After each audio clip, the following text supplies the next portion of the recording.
Ladies and gentlemen, welcome to the Behind the Synths podcast from Yamaha. My name is Nick Semrad. I'm your temporary host for the next few of these. And with us we have the legend, the homie, Mr. Luke Smith. How you doing, man?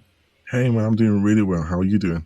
I'm like I said before, I've had 2 lattes and 2 coconut waters, so I'm Yeah. caffeinated and hopefully won't have to run to the restroom in the next hour. But doing all right, man. How's everything? You're in London, right? That's right. Yeah, yeah. Oh, Everything's going fine. The sun's shining here in London. It's nice. weird. It's sunshine at 7 o'clock in the PM. This is rare for us in the UK. That's That means crazy, so man. that means summer's coming. Yeah, hell yeah, man. And it looks like so. I noticed from kind of diving into your the IG and checking your page out, you have. I'm assuming it hasn't happened already. You have a show coming up at Ronnie's, right? Yeah, I just did one a couple of weeks ago, Okay. and they rebooked me, so I've got one on the Feeling. 31st of July Hell yeah, man. So with there's an audience. no, Remember what that used to be like? dude. Yeah, no, no, I don't. That's amazing, man. So you did the first one, and it was just kind of a stream situation, right? That's right. Yeah, yeah, Okay. I've been to.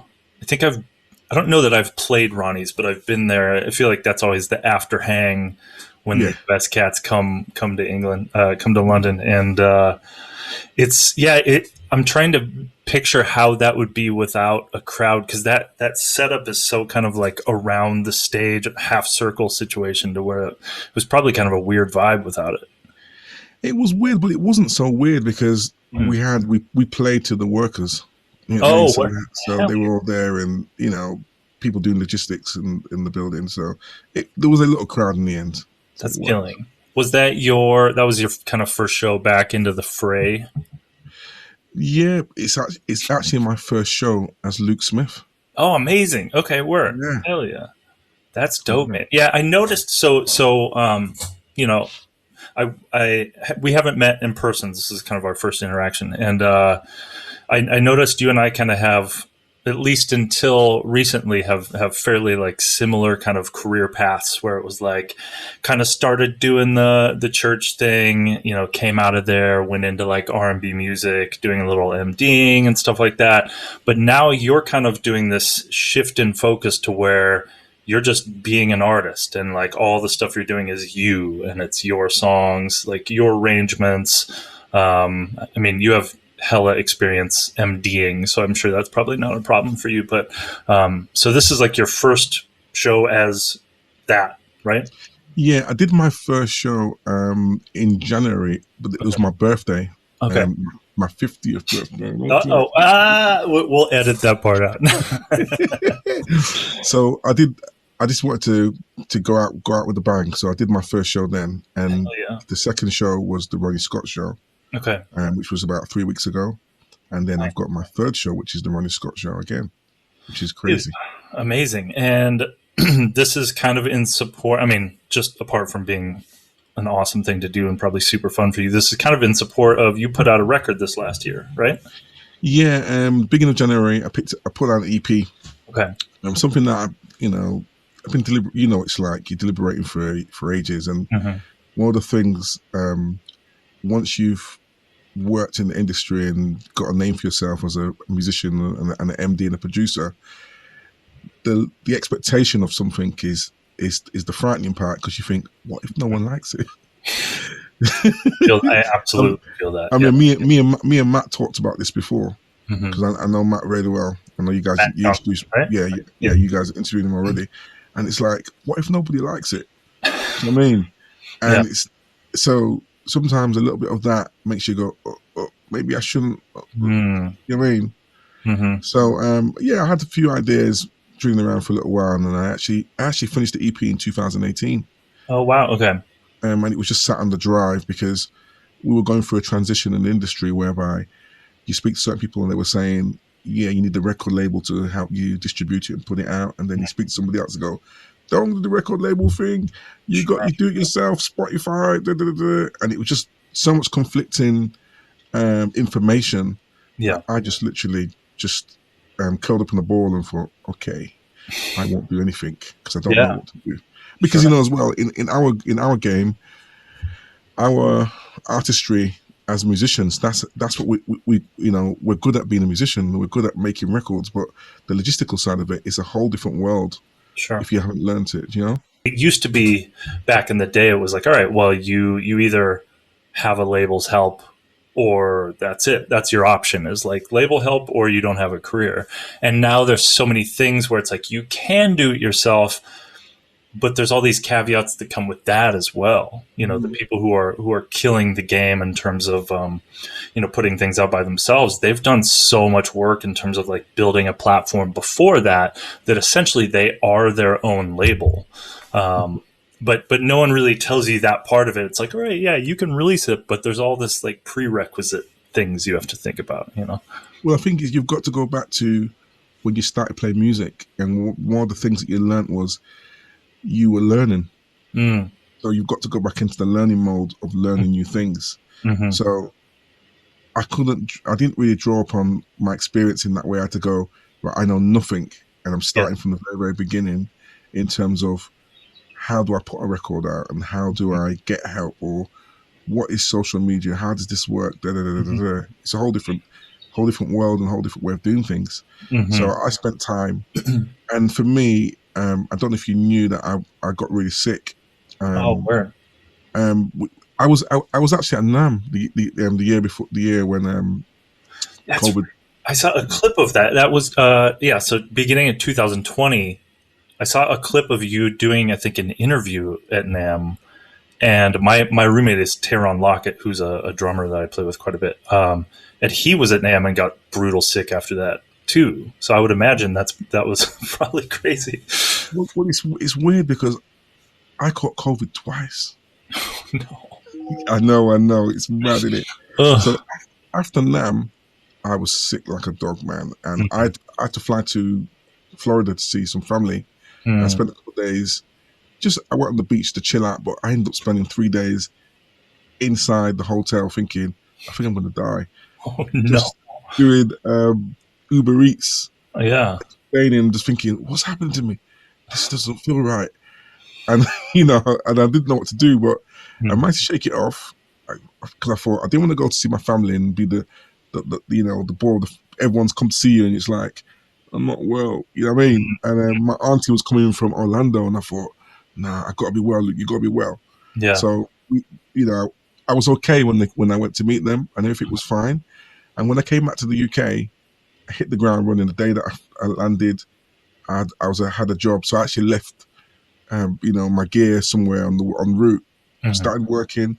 And a month after that, the country went into the first lockdown. The actual day before the lockdown, I got rushed to hospital, after waiting 3 hours for the ambulance.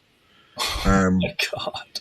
And it went from, this is going to be a great year, to fighting for my life. Yeah. Oxygen machine. Oof. I spent 8 days, in hospital. And at that point, I remember sitting there thinking, what is this really about? Who cares if they like it or don't like it? I need to put this music out because if I'm to go, then it means that no one would have heard what I was creating. So while I was in the hospital, I literally called the PR guy from the hospital bed, took the oxygen mask off. This is real. Yeah. And I'm chatting to him, and he wanted a certain amount of money, and I said, bro, I don't have it, and I'm in hospital. And I kept gasping for air, and then he says, so you're on the oxygen machine now? I says, I am. And he says, all right, I compromise with my fees. I don't normally do this, but, I want to help. So that was and then I literally said to him, a month time, I want to put the first release out. And the first release was the 15th of May last year. Since then, I've released 3 singles, an EP, and 2 videos. That's amazing, man. She's mad. I mean, that's the silver lining of something as terrible as all the stuff that has been going on, is like, that that story. I mean, it goes back to just I'm a little into like Eastern teachings and like Buddhist stuff like that, and it's like, sickness is a great teacher. You know, it definitely, it puts you into that mindset, the exact mindset that you're talking about, in terms of just like, I have to do this because none of those little small things matter. You know, like whatever people think, like they can think that this is for me. And it's really hard to get that from just being told, you know, like I can imagine, I don't know if you would agree with this, but if someone told me when I was young something like that, like, oh, you have to go through tragedy, you have to go through, you know, fighting for your life, or going through a divorce, or going through some crazy whatever, you know, to really reach a certain spot mentally, it's like, you know, if you're a kid hearing that, you're like, yeah, right. You know, like I can do whatever I want to do, blah, blah, blah. But it really kind of does take, I think, sometimes that life experience to correct a lot of those ills that we learn. You know, and that actually brings up another question I was going to ask you, because I noticed that you do master classes, and I would imagine you teach privately and stuff like that. Have you done a lot of teaching during COVID time? I haven't, you know. I mean, the first 3 months of COVID, when I came out of hospital, I was really bad. I just couldn't really move. Literally going across the road and then going to, you know, I have to go and sleep for 6 hours. You know what I mean? So, you know, I didn't really do much. The first thing I actually did was, you know, the song New Dawn. I'm not sure you've seen the video. That was the first thing that I recorded. Oh, when I wow. got to bed. And what it was is, when I got in the studio and I was playing the CP, I was thinking, I can't remember how to play. I felt very vulnerable. Yeah. It's like, no, I know what I'm supposed to do, but I just don't remember how to do this. And I was weak as well. And it was like, all right, guys, you captured this year. I need to just go. I want to go. You know what I mean? Yeah. Looking back at it, it was all right, but you sort of think, oh my God. So some of that is in the brain. The brain's just doing its thing, you know? So I didn't do much the first half of it. I mean, generally, I did do quite a lot of masterclass teachings, and I've done a lot of mentoring of musicians. Wow. Okay. So normally, what I do with a lot of musicians, I do a bit of teaching, but generally, I prefer it to get someone to mentor and let them see me behind the scenes, follow me around, come to rehearsals. You know, don't really say too much in the rehearsal, but on the way home, we can talk about, what did you learn? What did you see? What did you observe? How did you deal with that thing? Why are you using that keyboard? What, you know what I mean? That sort of thing. That's such a great, I wish more people did that. You know, I've done a lot of teaching myself kind of privately, but I mean, I think you make a good point of, there's a lot of things that you can kind of do by example, and let the person take from it what they want. You know, I mean, I would imagine there's things that you do on gigs or to prepare for gigs that like would be difficult to quantify. You know, it'd be difficult to say, like, here's the instruction manual for how to prepare. You just kind of have to watch someone prepare, you know? Yeah. I mean, I pull a lot of statements out, and one of the statements I say to a lot of the guys that I train is, if you don't pay in the pre, you pay in the post. Oh yeah. You know what I mean? And you have to make sure that you've looked at the end goal first. What I do is figure out what could go wrong and fix that. Not because I'm being negative, but I want to make sure that if something goes wrong, oh no, I've got that. Oh, the 4-way's not working. I've got another one in the back. Oh, the MIDI cable's broken. Oh yeah, we can do that. Oh, whatever it's going to be. You know what I mean? The hard drive. No, I've got a backup on Dropbox. So it's cool. We got this. Do you know what I mean? Yeah. So that's how I do it. That's genius. To limit all the problems. Because I always say, I used to say, you're only as good as your last gig. Now I say, you're only as good as your last post.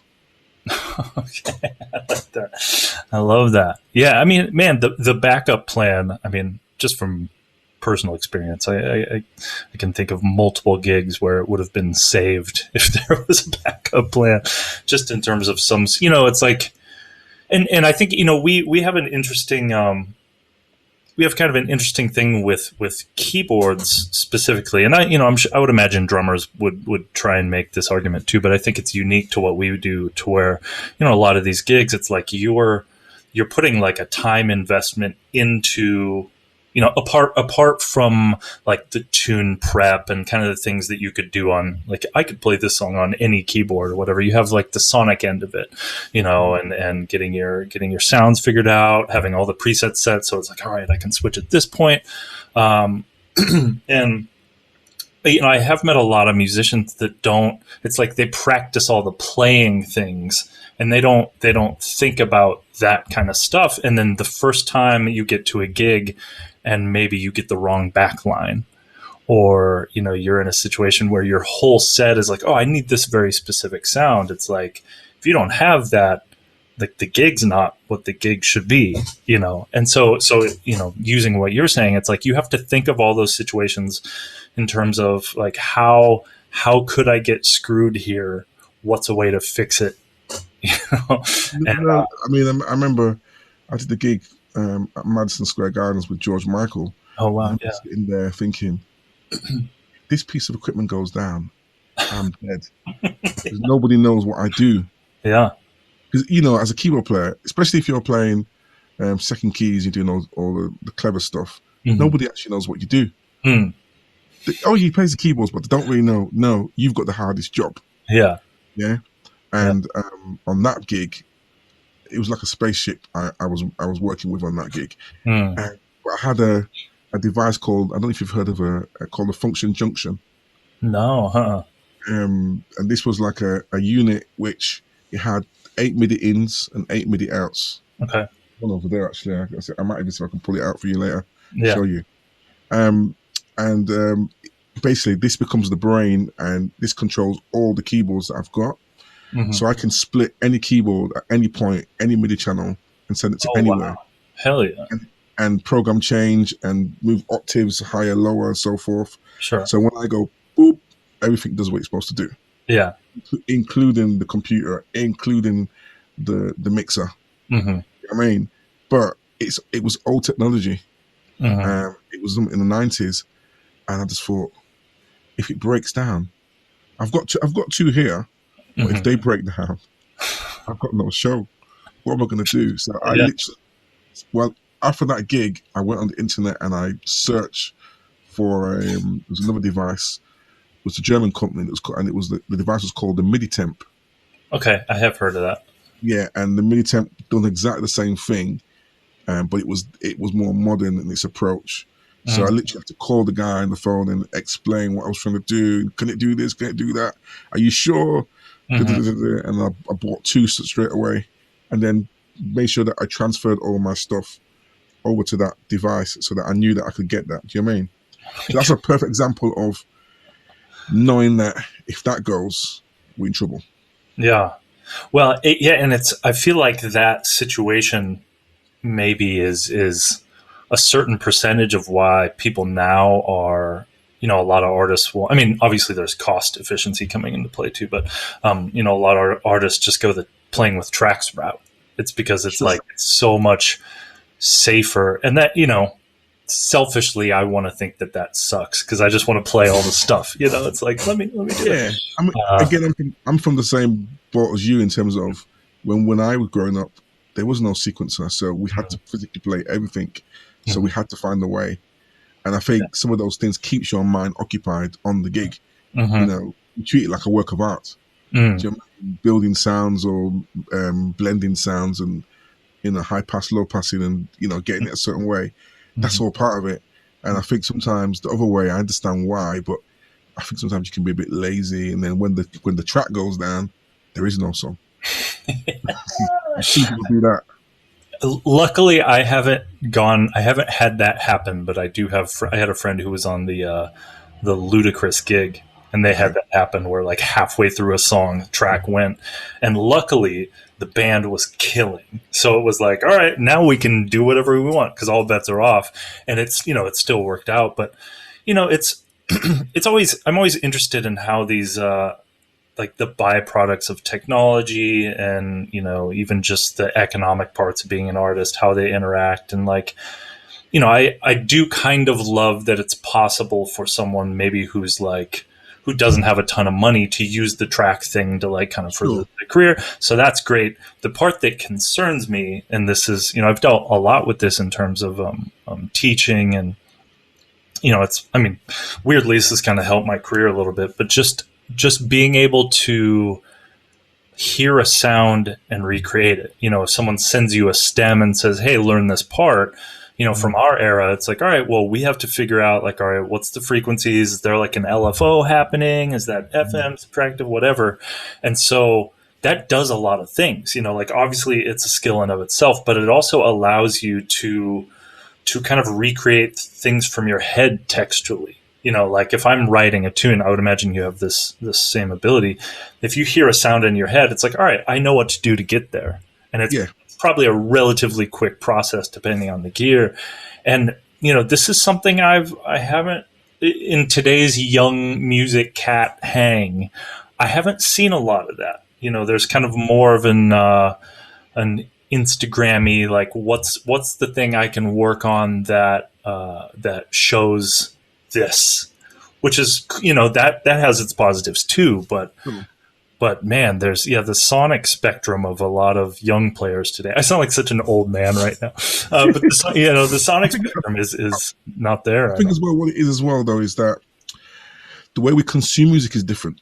Sure. Because when we were growing up listening to music, we learned audibly. Mm-hmm. A lot of people now learn visually. Yeah. They look at someone on YouTube and you go da la la la la la, or slow it down da la la la la. Yeah. So I think that musicians are getting faster, and the acrobats and agility is amazing. There's kids doing that I just wouldn't even dare to try to do. Do you know what I mean? Yeah. But at the same time, I think that it's the relationship with what you're hearing which is important. So I always say music is a conversation. So if you go ba-da, ba-da, then I should hear it and be able to phrase it back at you or compliment what you're doing. Yeah. And I think people are so caught now in not everybody, but a lot of people are caught in this thing of, I know what I'm going to play before I've even heard everybody else play. It's not a conversation. I'm just gonna speak loud and speak fast, and that's what I'm going to do. I don't care what you're doing. I'm going to get through what I'm going to get through because I've been practicing this for 3 weeks or 4 weeks, and you need to hear what I'm doing. Yeah. And I think when you listen to it audibly on a vinyl or on a CD, because you're trying to learn it, the repetition of trying to listen to it over and over again, you're not only hearing your part, you're hearing everybody else's part. So the context of how that phrase fits in with the drums and the bass and the saxophone, the guitar, it's going in internally. Do you know what I mean? Because it's no longer just about that part; it's about the whole thing. Yeah, and I think that's the difference between how music's consumed now. Man, and yeah, I mean, you're totally right. That brought so many things to mind. One, it's just a muscle at some point. And I tell a lot of my students this. It's like, if you want to learn how to hear, you actually have to learn by hearing. I mean, it's as simple as that. If you learn all your, like you're saying, if you learn all your licks by the over-the-top piano view, which I'm as guilty as anybody. I post those all the time because they get the most likes. But, if that's the only way you're learning, then you're only going to be good at reacting to people if you can see their hands or, see their feet or whatever they're doing. It's always interesting with teaching, trying to think of all right, what's my end goal? With learning, not teaching. What's my end goal? I want to be able to do this thing. What does that require? And people will go these routes of all right, if I want to be able to play along to changes, for instance, they don't think of the cause and effect of all right, well, what am I actually doing when I'm playing over changes? You're hearing the change. You have the intuition to know what's coming next. I think you had even mentioned, and I don't know if this was in your bio or an interview, but you had said something about I think it was the BB King recording, which you got to record with him. There was something where BB just started playing a tune, and you're like, oh, I have to do the church trick of just being oh, what is it, and hearing it, And so if you're in a situation like that, if you learn by hearing, there's so many intuitive things that you can piece together. You can piece together oh, I probably know what's coming next. I know how to react. If the drummer's pushing me somewhere, I can follow that. I can choose to follow it. I can choose not to. Yeah, I mean, most definitely. I mean, like you mentioned the BB King session, that was baptism of fire because, I come from church, so I understand about gospel music. I grew up probably the same stuff that you listen to, from the Hawkins to Thomas Whitfield to all of that stuff. You know what I mean? And I didn't grow up on blues. But when you come from church, sometimes you think, yeah, blues is gospel. Gospel is blues, but it's not. Yeah. Slightly different, just in terms of the approach and the language, in terms of what notes you use. Some of that reharming stuff, shout 5, shout 9, and all that minor 7 flat 5s. We don't do that in here. You know what I mean? So I didn't know BB King's repertoire. I know of BB King, but I didn't study BB King. And I got called because it was the time when Eric Clapton, was Billy Preston wasn't well, and I think it was coming near to the end of his life, and the session was already booked, and the producer asked a few different people who could do the organ session, and my name came up I think 3 or 4 times. So it was one of those where, all right, we'll book him then, innit? And when I got to the session, I remember seeing Roger Daltrey singing the vocal, and I was thinking, shit. Oh, it's like that. Okay. you don't know what you're getting yourself into. Yeah. And then he finished and went and was like, yeah, I'm off, whatever. And then some of the musicians were there recording was like, hey, how you doing? You all right? How did this guy come up to me and go, hey, I'm Eric? And I was like, hi. It was Eric Clapton, and I just thought, I didn't get the memo. You know what I mean? Yeah. I didn't get the memo, guys.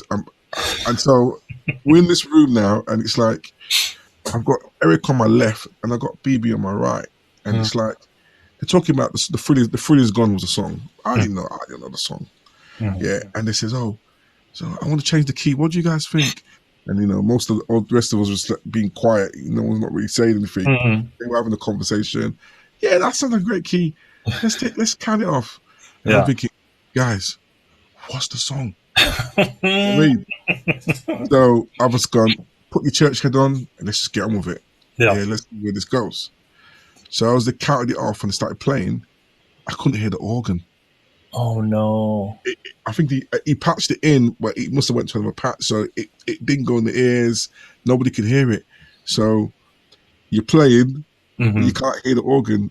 The voices starts kicking in and saying, "Bro, you sure you're in the right key?"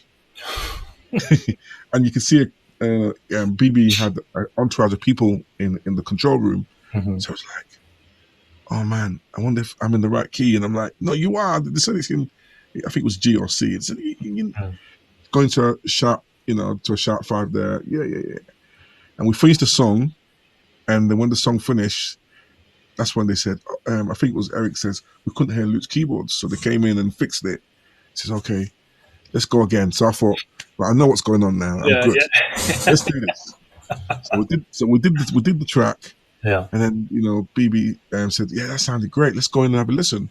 As we're going, the producer says, Luke, do you mind going back in? Because we didn't get you on the first song, on the first version. Oh, wow. They left me in there on my own. And I thought, oh, no. Now this is where you're going to get scrutinized. And this is when they solo your keyboards and go, I'm not sure about this guy. Oof. So this is the magic trick, because most musicians think, this is the time I need to impress the client. But I'm getting my producer. So what I do in those situations is say, well, if I was producing the record, what would I want? Just play that. And just be sensible and play those colors. And I did that.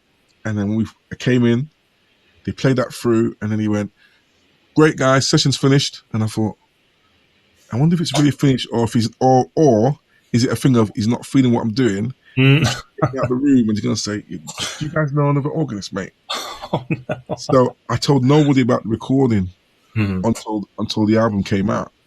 You know what I mean? Because I thought, I wasn't sure if I made the cut, but I made the cut. So yeah, that's the fear of like, oh yeah, I'm going to post about this and brag about it, and then it comes out and you're just like nowhere to be found. Yep.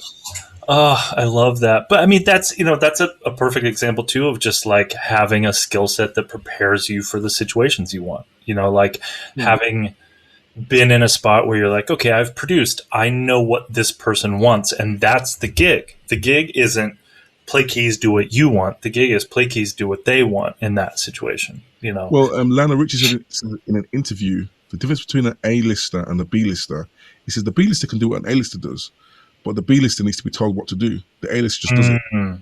I love that. Yeah. You know what I mean? And I always remember that. Yeah,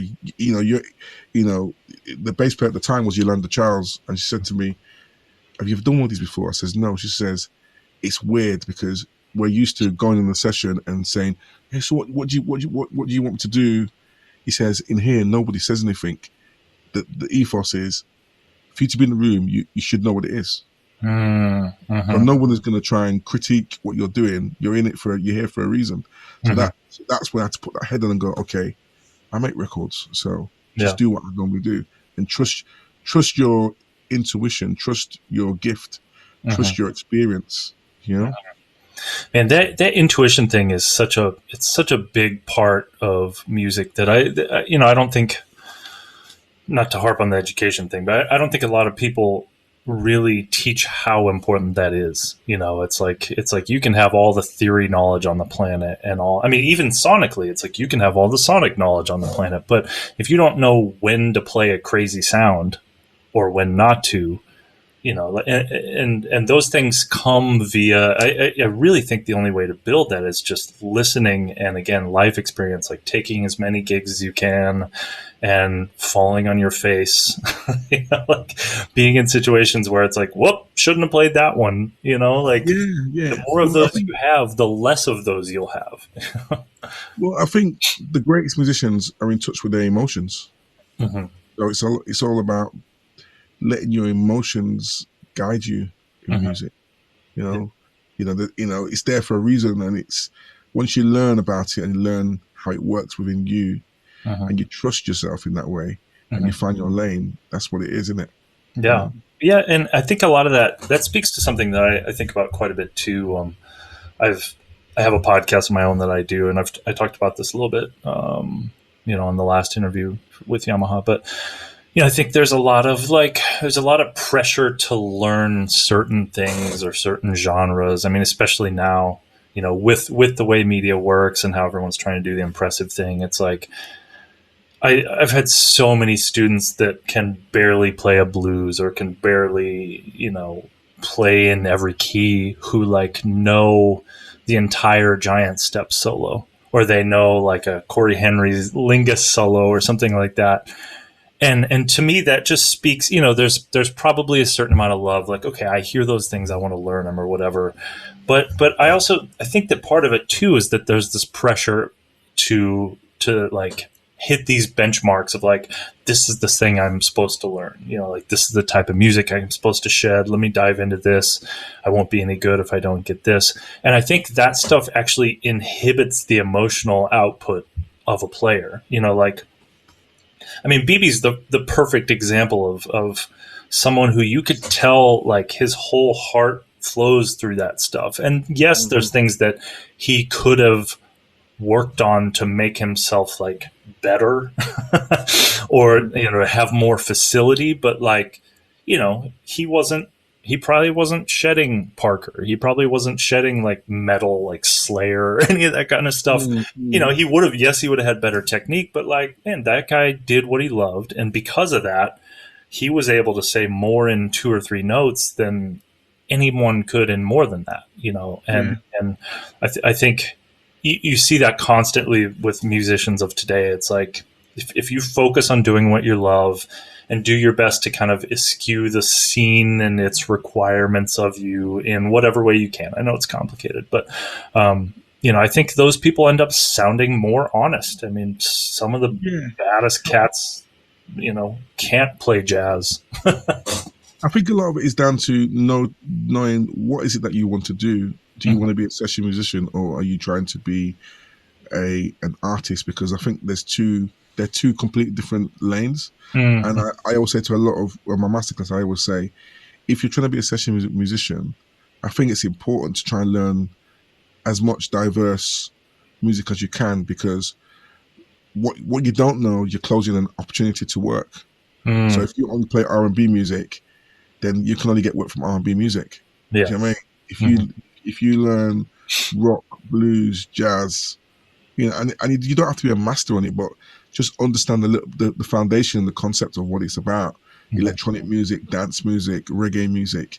It means it opens up your world to different work. And I think for me, it's worked in my case because, you know, I don't stick to one genre. So yeah, I've been able to move around because I respect the music, and I recognize that if you're meant to be a facilitator for the artist, it's important to get into the head of the artist and understand what are they looking for, or where does the history of that come from. Well, man, we should get into the thing.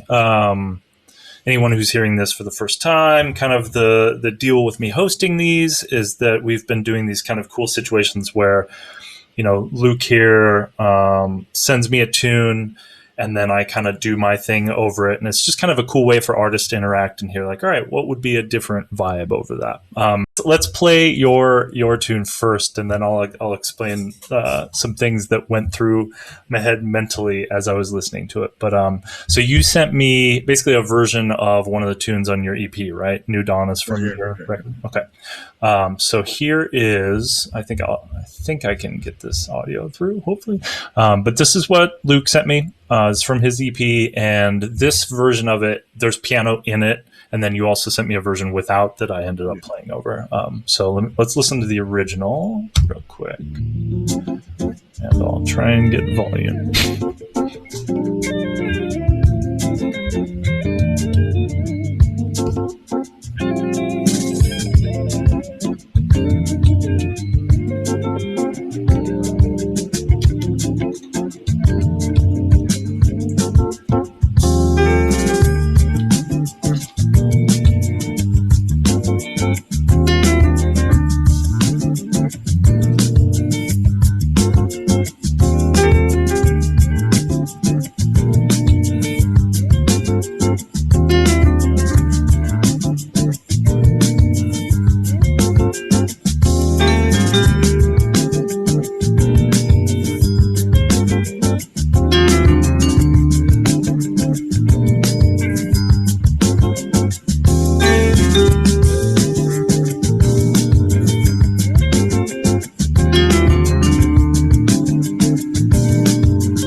Luke Smith. All right, so now I have to tell you what was going through my head when I heard that. So it's been a while since I've had to learn music. I know what you mean. Yeah. I've done a few gigs. Played a gig out of town with Mark Giuliano a few weeks ago. You know, his music has some moves, but it's all stuff I've played before, so it wasn't super crazy. And with this tune, you know, I heard the first part. I was like, okay, cool. This is a vibe I'm familiar with. Like, I know this world. It's be all right. And, you know, it gets like kind of heading into the out of like the A section. I'm like, all right, there's a few changes. Cool. Yeah, I'll sit down and like, I know this stuff. And then I got to the end with all the hits. I haven't used that muscle in in over a year in terms of having to go like, what, where, what? I'm so sorry. No. The joke is, I had the same problem when I had to cut the video. I thought, oh my God. And then I couldn't even cuss myself because I thought, you wrote it, you idiot. It's your fault. So I understand. So good. It's so good. Well, it was a welcome challenge because it really made me. I've been trying to analyze like how I think about this stuff just so I can pass it on, through teaching or through mentoring or whatever. And it really brought to mind a lot of, kind of procedural questions. It's like, all right, when you get to a thing like this, what do you do to learn it? And the first thing I go to is like, all right, this repeats in some sense for a while. Let me figure out the form of the repetition, right? And so I kind of heard it and I was like, all right, it seems like there's kind of like one section, it repeats, and then the third time through, it's like the ending's a little different, right? And so once I pieced that out, I was like, all right, now I can see that there's just chunks of that. It's like AAB, like however you're calling it, AAB, AAB, something like that. And then you catch the little differences and like, all right, well, the end of this B has a stop, the end of this B doesn't. All right, the end of this B, it starts going to those like the, whatever you call it.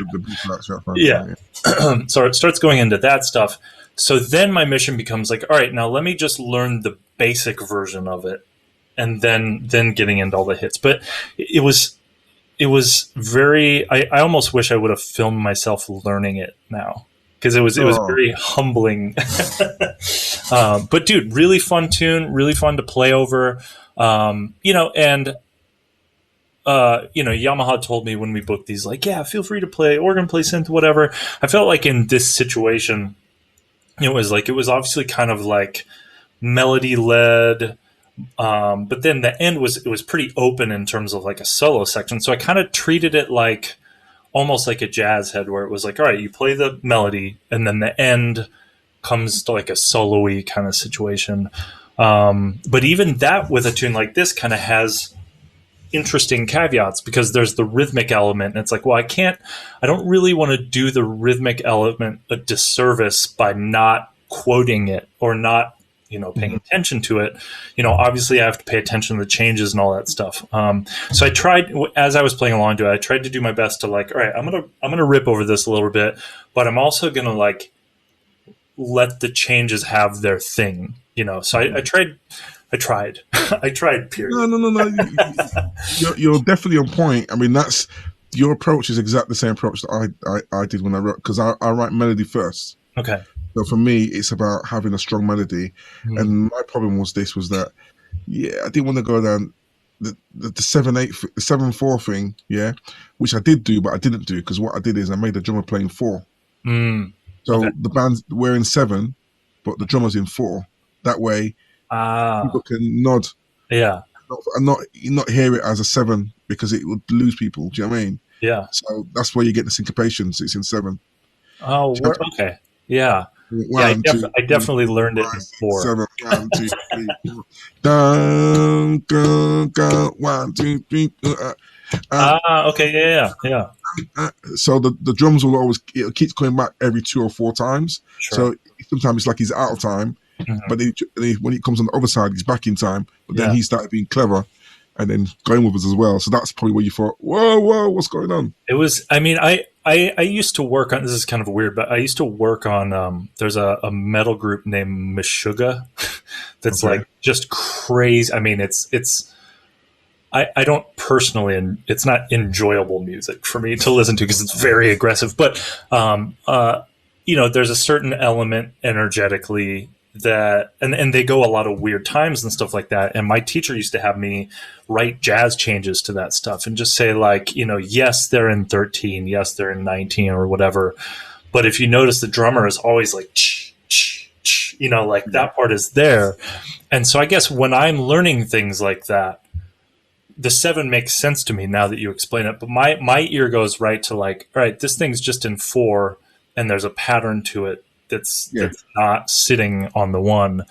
And for whatever reason, that helped me learn it. I think was like, let me just, if I can bounce and then hear things in reference to the bounce, I'm going to get there way quicker than trying to count. Yeah. Yeah, well, if you count it, you're going to end up start going 1, 2, 3. You're going to start counting. It becomes a bit that way. And I used to be a drummer before I was a keyboard player. Okay. So I still think in rhythm. Yeah. You know what I mean? So, but I wouldn't count it in rhythm. You know, that's just for if I'm in a master class and someone wants to break it down, I can say this is what it is. But the way you said it is the way I do it, which is, you know, think about the feeling of it and think about the melody of it and go that way.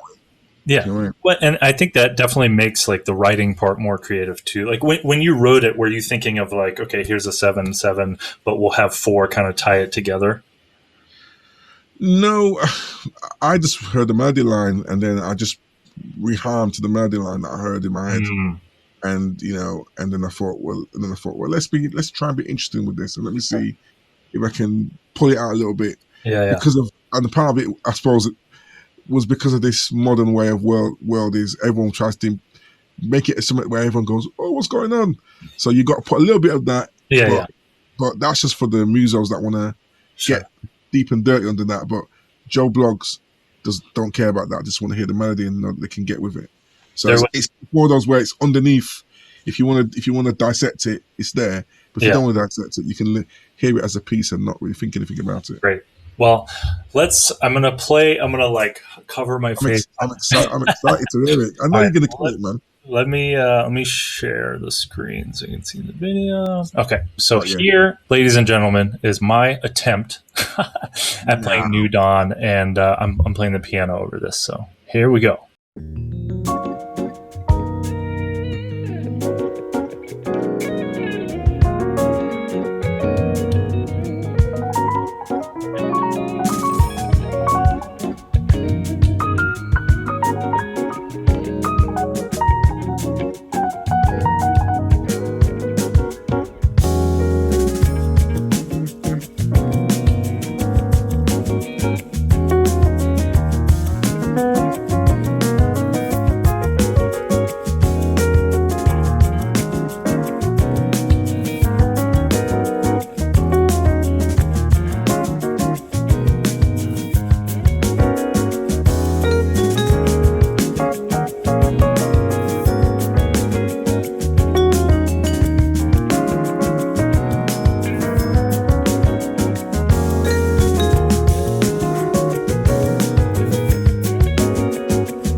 Wicked, man. Wicked.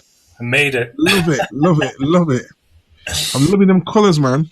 Thank you. Colors. Thank you, man. I mean, it's all those changes, like they kind of, once you get the rhythmic aspect of it down, the changes they move in a way where it's like you don't really have to go out to make them interesting. That was something I enjoyed about it, where it was like I can literally just outline these changes in unique ways, and I don't have to do all these kind of like reharmy like normally I'm pretty big into playing out spacey stuff. And this one I was like, I actually think it works better if I'm like in. Because what you did sounded amazing. Do you know what I mean? It's like, I mean, I'm gonna study it once again. I'm nicking some of your licks, bro. I love it. I'm down. They're all yours. Yeah, I'm nicking some of the licks. I like some of the close voice. I mean, because when I recorded it as well, I made sure that when I put the Rhodes down, you know, I close harmonized the Rhodes. Yeah, well, you probably heard it. The Rhodes parts are different to the piano parts, just so that there's a bit more context with what's going on. So it's a bit of brain to go, all right, I want to go here, but no, keep it within that range so that it doesn't get in the way. Do you know what I mean? Sure. Yeah, it's almost like treating the Rhodes more like a pad. That's right. That's right. The same one here. That. Oh yeah. Hell yeah. Man, well, thank you for letting me blow over that. Oh no, not at all, man, not at all. I loved it, man. That was fun. Well, dude, it's been really great talking to you. You know, this is again, it was all you listeners we hadn't met before, so this is a cool kind of experience to kind of like get your vibe and, you know, hear the stuff you've been into. There was actually a lot of stuff I was going to dive into, kind of your church music experience, but we're running out of time. But dude, yeah, I think you know, maybe we should let people know who are close to you. When is you said you have another Ronnie's thing coming up? Yeah, I got Ronnie's thing on the 31st of July. At Ronnie Scott's. There's 2 shows. I think there's a 5:30 show and an 8:30 show.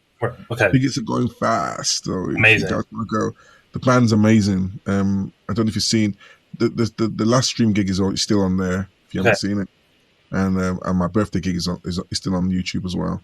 Amazing. Okay, so yeah, I would imagine, man, if all of you London cats haven't gotten tickets for that, I would imagine, especially because things are starting to open up, like the energy is going to be absolute rowdiness. Yeah, I'm using Yamaha keyboards. Oh, yes. Remember why we're here. So I'm using the Montage 8 and the YC61 actually. Dude, that thing is a beast. I'm like, yeah, I love it. I love the road. I've built some good road sounds on the YC, which I really like. Yeah, that thing is really special. It's weird. I'm finding it's that board is interesting to me because I was, for a long time, I was like a Nord guy, and I've been with Yamaha for I think 3 years now. And just that board to me is like what I wished that the Nord boards would have been, because it has, you know, it's like it's got all the kind of rootsy like organ Rhodes, piano clav, all that stuff, but it's just like everything I want to do to it as far as modulating the sound. It's like, oh, there's that knob. Oh, there's that knob. And it's just so quick to get around that stuff. And it weighs like nothing, which is... Which one have you got, the 6 or the 7? I've got the YC61, the organ vibe. Yeah, I've got that one. The one that you can... It's in a gig bag you can put on your shoulders. Yes. Yeah. I love it. Dude, I've carried one too many keyboards on my back, so having something that feels not like it's going to break me is very... Yeah, for me, everything in there is big. So sometimes I just want to put one on the back, jump on the train, and just go and do a gig and come out. Do you know what I mean? And that's the keyboard. It's still, I don't feel like I'm losing the power. Do you know what I mean? Very much so. You know, I've still got what I need to do me. Do you know what I mean? Which is great. And you can still get weird on it too. I mean, that's always the fear with a board that's kind of meant to be more utilitarian and widely accessible, is like, all right, well, it's not going to do any strange stuff. Sorry, as the police helicopters fly over our apartment. I think they found me. You know, it's a situation where like that thing can still do a lot of weird stuff. Like you have all the like backwards delays and all that kind of stuff happening. Or is it backwards verb? Backwards something. I've not even got that deep on this keyboard yet, just because since I've so much things going on at the same time. Sure. The little bit I've got into, I've had to go, okay. Yeah, it's a beast. And just, having a piano, my big thing lately has just been rolling all of the release off the piano and making the thing sound like a sample and just compressing the hell out of it. And like the amount of energy that it takes to do on that board is like piano, knob, done. It's just quick and easy. And thank you, Yamaha. Yeah. Yeah, man. Well, everyone, get tickets to a show if you haven't. And your EP is on all the things, right? It's on. Yeah, Spotify, Apple Music, whatever you do. You know, my website is lukesmithmusic.net if you want to check me out. Amazing. Yeah, so what's going on? Well, Luke Smith, it's been wonderful speaking to you, and hopefully we can do one of these in person at some point. Whenever. Yeah, next time you're in London, just give me a shout, and if I'm over that side, I'll give you a call. Well, dude, great talking to you, and thanks everyone for listening to the Yamaha Synths Behind the Synths podcast. See you next time.